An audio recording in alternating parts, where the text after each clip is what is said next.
माननीय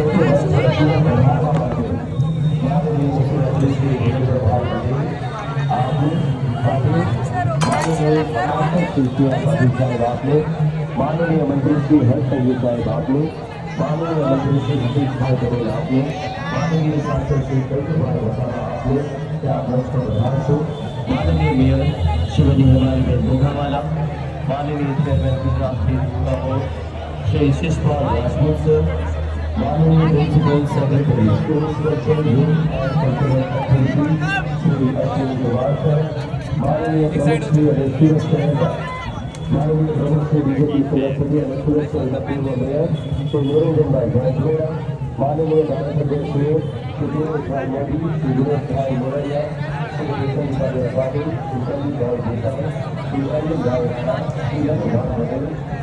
श्री इस्राइल भाई भगवानी और माननीय श्री विनोद भाई भगवानी आपने